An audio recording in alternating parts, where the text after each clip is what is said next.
Kasunak liruloin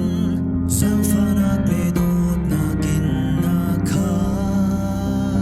Kasunak tamkaw manse Asyang balaw midot na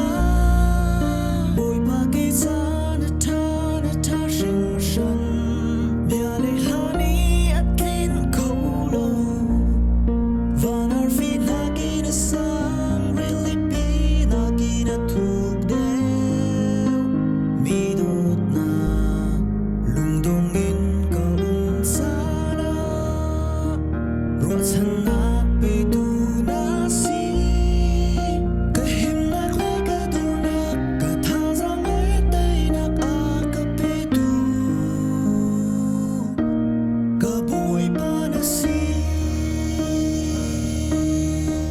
Boy pakita na ta